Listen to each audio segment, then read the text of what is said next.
तर नमस्कार रसिक प्रेक्षक हो. आज पुन्हा एकदा आलो आहे आपल्या भेटीसाठी एका नवीन कथेला घेऊन.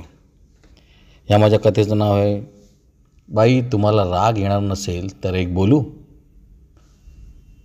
माझी ही कथा प्रतिलिपी मराठीवर चांगलीच चालली आहे, चांगलीच वाचली गेली आहे आणि तिला चांगला प्रतिसाद भेटला आहे आणि ती कथा घेऊन मी आपल्यासाठी आलो आहे. तर चला त्या कथेचा आनंद घेऊया. माझ्या माध्यमिक शालेय जीवनाचे ते शेवटचे वर्ष होते. 10वीचे वर्ष म्हणजे प्रयत्नांचे आणि धमाल मस्तीचे मजेचे शेवटचे वर्ष होते. नुकतीच शाळा सुरू झाली होती. 9वीला आमच्या वर्गातली जेमतेम मुले पास झालेली. त्याला कारण तसेच होते. आमच्या शाळेत 9वीचे 4 वर्ग म्हणजे अ, ब, क, ड असे होते. 10वीला मात्र या 4 वर्गांचे फक्त 3 वर्ग केले जायचे. म्हणजे अ, ब, क असे 3 वर्ग केले जायचे. त्या अर्थी 9वीचा निकाल अगदी कडक काढला जायचा. असाच आमच्या 10वी बचा वर्गात एका नवीन कॅरेक्टरने पदार्पण केले. ते म्हणजे सदानंद तांबे. मध्यम उंचीचा, घाऱ्या डोळ्यांचा, गौरवर्णी चष्मा घालणारा, भयंकर मस्तीखोर, कोणालाही क्षणात मित्र बनवणारा आणि मैत्री निभावून नेण्यासाठी वाटेल ते धाडस करणारा. सर्वात महत्त्वाची आठवण म्हणजे डॉक्टर बाबासाहेब आंबेडकरांच्या व्यक्तिमत्वाचा आणि आंबेडकरी शैलीचा जबरदस्त पुरस्कर्ता. एकदम कडक भीमसैनिक. म्हणजे गाण्यांच्या भेंड्या खेळताना त्याला चित्रपटांची गाणी ठाऊक नसत, पण भीमगीते अगदी सुरात म्हणायचा आणि आम्ही मागून बाकं बडवायचो. सगळी धमाल उडून जायची. असेच वर्गात 25 मुलांपैकी सदानंदाला पकडून आम्ही 7 जण बौद्धिष्ट होतो. पण सदानंद खरा भीमसैनिक. अभ्यासात हुशार तर तो होताच, पण आपली बाजू ठणकावून पटवून देण्यात सुधाकरचा हातखंडा होता. तो दिवस लक्षात ठेवण्यामागची आठवण तशीच होती. देशपांडेबाई म्हणजे साक्षात कर्दनकाळच. त्यांच्या मराठीच्या तासाला हो की चू केलेले त्यांना खपत नसे. जर त्यांच्या तासाला गडबड झाली तर त्या सोलपटूनच काढत, अशी त्यांची दहशत होती. त्या दिवशी त्या वर्गातल्या सगळ्या मुलांचा नूर काही वेगळा होता. त्या दिवशी देशपांडेबाई वर्गात आल्या. सगळ्यांनी मुकाट मराठीची पुस्तके बाहेर काढली. त्यांनी आपल्या कणखर आवाजात फरमानच सोडला, चला मुलांनो, धडा 3रा काढा. उन्नतीचा मूलमंत्र. लेखक होते डॉक्टर बाबासाहेब आंबेडकर. त्यांच्या गाजलेल्या भाषणांपैकी हे एक भाषण होते, ज्यात त्यांनी तरुणांना संघर्षाचा आणि स्वयंउत्कर्षाचा संदेश दिला आहे. बाईंनी आपल्या उत्तम वक्तृत्विक कौशल्याने व बहारदार शैलीने संपूर्ण धडा समजून शिकविला. सारा वर्ग शांतपणे अगदी मंतरल्यासारखा ऐकण्यात व समजून घेण्यात गुंग होता.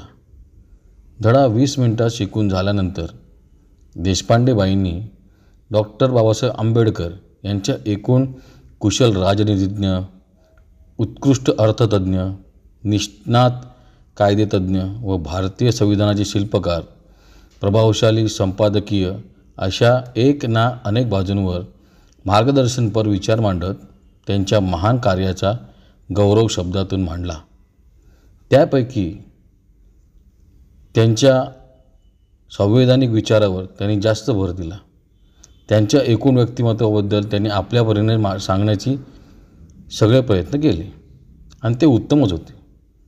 त्यावेळी घाटकोपरच्या रमाबाई आंबेडकर नगरात डॉक्टर बाबासाहेब आंबेडकरांच्या पुतळ्याच्या विटंबनेचे लाजिरवाणे क्रौर्यकृत्य नुकतेच घडून गेले होते. त्याविरोधात घडून गेलेल्या आंदोलनात अनेक भीमसैनिकांनी आपले प्राण गमावले होते. बाबासाहेबांबद्दल बोलता बोलता देशपांडेबाई आंबेडकरी अनुयायांवर बोलू लागल्या.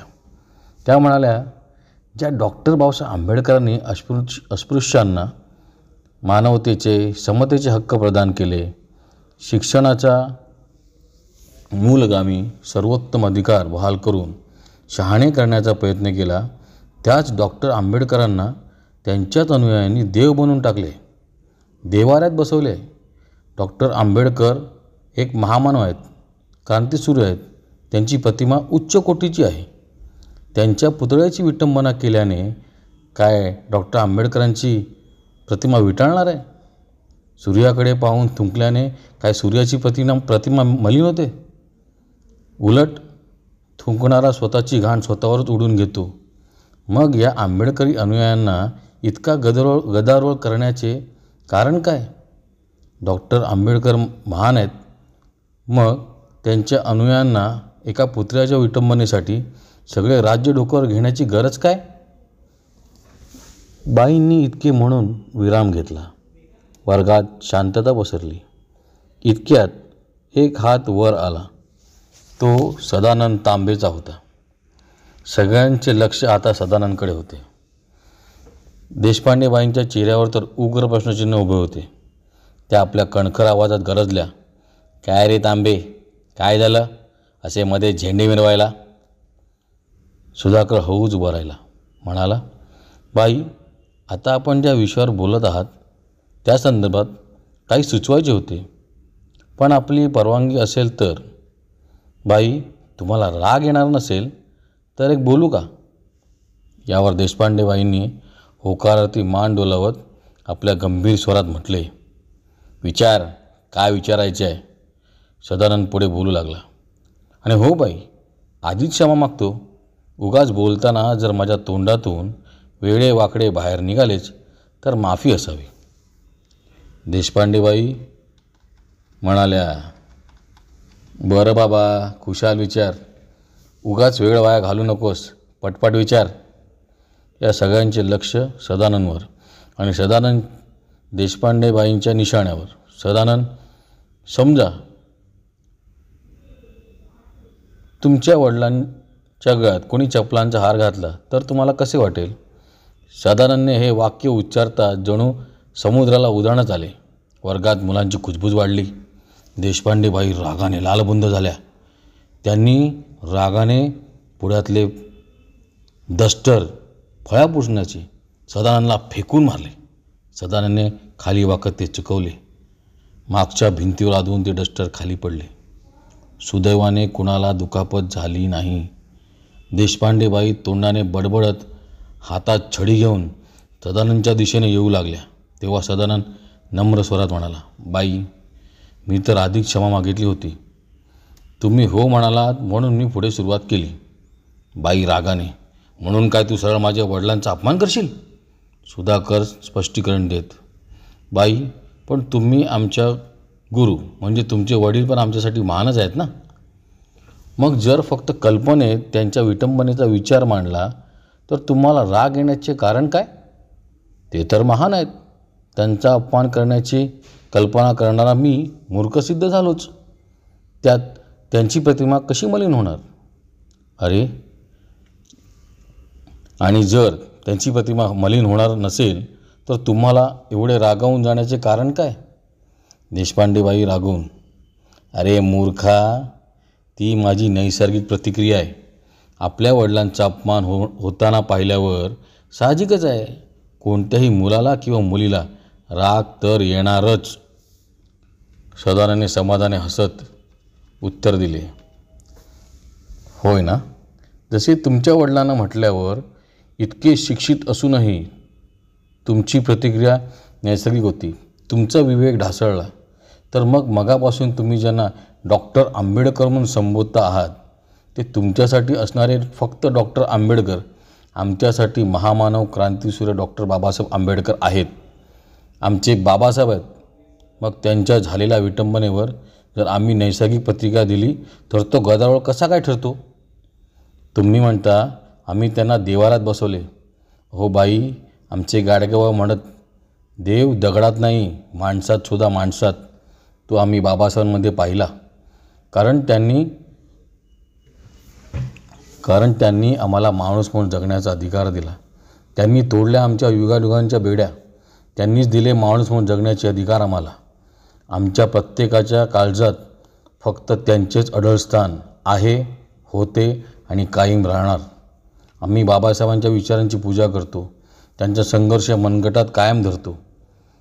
बाई, मला ठाऊक आहे तुम्हाला माझा राग आला असेल, पण बाबासाहेबांवरचे आमचे प्रेम अढळ होते, अढळ आहे आणि अढळच राहील. या उपर तुम्हाला मला काही शिक्षा करायची असेल तर खुशाल करा, असे म्हणत सदानंदांनी हात पुढे केला. सारा वर्ग चिडीचूप झाला. बाई हातातली छडी घेत पुढे सरसावल्या. सदानंद सरळ आल्या. बाई हातातली छडी घेत पुढे सरसावल्या. सदानंद जवळ आल्या. त्यांनी हातातली छडी हलकेच बाकावर ठेवली आणि आनंदाने टाळ्या वाजवायला सुरुवात. त्याबरोबर सारा वर्ग टाळ्यांच्या कडकडाटाने दुमदुमला. तर मित्रांनो, आताच मी आपल्यासमोर बाई तुम्हाला राग येणार नसेल तर एक बोलू ही एका छोट्याशा भीमसैनिकाची मोठी कथा ऐकवली. ती कथा आपल्याला कशी वाटली ती आपण मला कमेंट सेक्शनमध्ये कळवा. गोष्ट आवडली असेल तर लाईक करा, चॅनलला सबस्क्राईब करा. मी आपल्यासमोर जशी आज ही कथा आणली तशीच पुढे एक चांगली कथा घेऊन हजर होईन. तिथपर्यंत जय हिंद, जय शिवराय, जय भीम.